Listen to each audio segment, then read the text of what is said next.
कहीं विटामिन तो बीमार नहीं कर रहा आपको? ज्यादा विटामिन मतलब ज्यादा ताकत और अधिक इम्यूनिटी वाली सोच खतरनाक साबित हो रही है। आगरा में रहने वाले 55 साल के एक शख्स की एड़ी में फ्रैक्चर हो गया।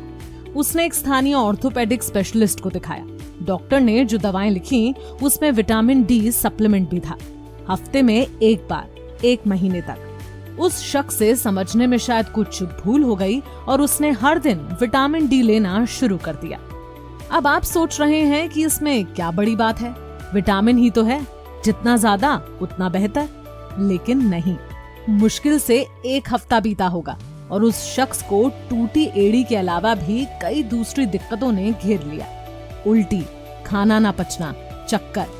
उसके शरीर में कैल्शियम और सीरम क्रिएटिनिन का स्तर खतरनाक ढंग तक पहुंच गया था। हालत इतनी बिगड़ी कि उसे दिल्ली के सर गंगाराम हॉस्पिटल में एडमिट करना पड़ा। लंबी जांच के बाद पता चला कि ये सब हुआ था विटामिन डी की ओवरडोज के कारण। लगातार इलाज के बाद उसके शरीर को सामान्य होने में करीब हफ्ते भर लग गए। तो ये एक केस था, और वे भी विटामिन डी का, जो हमें आमतौर पर सूरज की रोशनी में निकलने से मिल जाता है। असल में ऐसे मामले बेहद बढ़ गए हैं, जहां विटामिन और मिनरल्स की अधिकता के कारण लोग बीमार पड़ रहे हैं। कोरोना महामारी के दौरान ऐसे मामले और बढ़े। लोगों को लगा कि ज्यादा विटामिन लेने से इम्यूनिटी बढ़ती है, पर हुआ उल्टा। इसके अलावा एक सोच ये भी है कि अगर पौष्टिक भोजन नहीं कर पा रहे तो उसकी एवज में ओरल विटामिन ले लिया जाए। दिल्ली एम्स में रूमेटोलॉजी डिपार्टमेंट की हेड डॉक्टर उमा कुमार बताती हैं कि विटामिन और मिनरल्स शरीर के लिए बेहद जरूरी तत्व हैं, लेकिन साथ में ये जानना भी जरूरी है कि इनकी जरूरत उम्र, स्वास्थ्य और स्थिति के हिसाब से होती है। पुरुषों की जरूरतें अलग हैं और महिलाओं की अलग। अगर कोई महिला प्रेग्नेंट है या बच्चे को दूध पिलाती है तो उसकी स्थिति दूसरी होगी। लेकिन अभी हो ये रहा है कि हर कोई अपने शरीर की जरूरत समझे बिना विटामिन की ओर भाग रहा है। लोगों को लगता है कि इनका कोई साइड इफेक्ट नहीं हो सकता, और दूसरे ये बहुत आसानी से उपलब्ध हैं। कोई भी दवा की दुकान पर जाकर सीधे विटामिन मिनरल्स की गोली, सिरप खरीद सकता है। डॉक्टर उमा के मुताबिक सबसे अधिक गलत इस्तेमाल हो रहा है मल्टीविटामिन का। आमतौर पर इसमें विटामिन बी, सी, डी और copper, zinc, manganese, iodine, calcium जैसे मिनरल्स होते हैं। आम धारणा है कि इनसे उम्र के असर को छुपाया जा सकता है, तो लोग यूं ही धड़ल्ले से इस्तेमाल कर रहे हैं। सामान्य सर्दी जुकाम तक में मल्टीविटामिन ले लिए जाते हैं। शरीर में जब कोई चीज आवश्यकता से अधिक जमा हो जाए तो बीमार होना लाजमी है। विटामिन के केस में ओवरडोज से होने वाला साइड इफेक्ट भी उम्र और स्वास्थ्य के हिसाब से दिखता है। सबसे सामान्य लक्षण होते हैं नींद न आना, तनाव, डिप्रेशन, झुनझुनी या शरीर का कोई हिस्सा सुन्न हो जाना। विटामिन 2 तरह के होते हैं, एक तो वाटर सॉल्युबल यानी पानी में घुलने वाले, और दूसरे fat soluble. Vitamin B complex और सी वाटर सॉल्युबल हैं। अगर किसी में विटामिन बी कॉम्प्लेक्स की अधिकता हो गई है तो उसे उल्टी, पेट दर्द, धुंधला दिखना, लिवर और त्वचा से जुड़ी समस्याएं हो सकती हैं। इसी तरह ज्यादा विटामिन सी माइग्रेन का दर्द दे सकता है, साथ में डायरिया, मितली, पेट में मरोड़ जैसी दिक्कतें भी।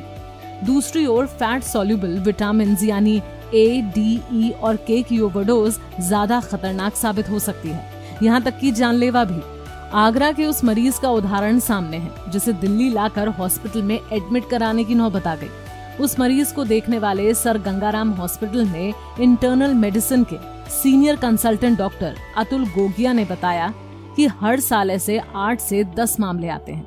वहीं दिल्ली के साकेत स्थित मैक्स सुपर स्पेशलिटी हॉस्पिटल के नेफ्रोलॉजी विभाग के अध्यक्ष डॉक्टर दिनेश खुल्लर के मुताबिक उनके पास औसतन हर महीने एक ऐसा केस आता है जहां विटामिन डी की ओवरडोज के कारण गुर्दे की समस्या हो गई। मिनरल्स की बात करें तो जिंक अगर ज्यादा हो जाए तो स्वाद और गंध का पता लगाने की क्षमता प्रभावित हो सकती है। साथ में डायरिया, सिरदर्द और मितली कुछ दूसरे लक्षण हैं। अगर कोई लंबे समय तक ऐसे सप्लीमेंट इस्तेमाल करता है जिसमें मैग्नीशियम बहुत अधिक है तो लो ब्लड प्रेशर और दिल की धड़कन अनियमित हो सकती है। वे इंसान अवसाद में जा सकता है। लोग ऊपर से विटामिन और मिनरल्स इसलिए लेते हैं क्योंकि उन्हें लगता है कि उनके शरीर को इसकी जरूरत है। इस बात का पता कैसे लगाया जा सकता है? डॉक्टरों से बात करके पता चलता है कि विटामिन और मिनरल्स की कमी होने पर कुछ लक्षण दिखते हैं। मसलन विटामिन ए और ई की कमी हो तो बाल रूखे हो जाते हैं। राइबोफ्लाविन कम होने पर त्वचा से जुड़ी समस्याएं होने लगती हैं। नियासिन ना हो तो चकत्ते पड़ जाते हैं। विटामिन ए की कमी के कारण रतौंधी हो सकती है, यानी रात में ना दिखना। और विटामिन सी की कमी के चलते मसूड़ों से खून आने लगता है, दांत भी गिर सकते हैं। इनके अलावा भी ढेर सारे लक्षण हैं विटामिन और मिनरल्स की कमी के।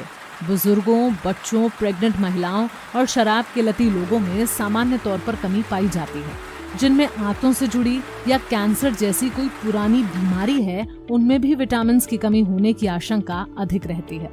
इसके अलावा ये भी देखा गया है कि विटामिन की कमी आमतौर पर खराब पोषण की स्थिति से जुड़ी होती है। 18.5 से कम बॉडी मास इंडेक्स वाले लोगों में विटामिन और खनिज की कमी होने की संभावना अधिक है। लेकिन इस समस्या से निपटने का उपाय गोलियां या कैप्सूल नहीं, बल्कि अच्छा भोजन है। मौसमी सब्जियों, फल, दूध, दही और अनाज की जगह कोई नहीं ले सकता। किसी भी तरह का सप्लीमेंट आपके खाने की थाली से बेहतर नहीं। तो अगर शरीर में कोई भी दिक्कत समझ आती है, बेहतर यही होगा कि डॉक्टर से सलाह ली जाए। अगर डॉक्टर को लगा कि ऊपर से विटामिन या मिनरल्स देने की जरूरत है, तो वे जरूर लिखेंगे।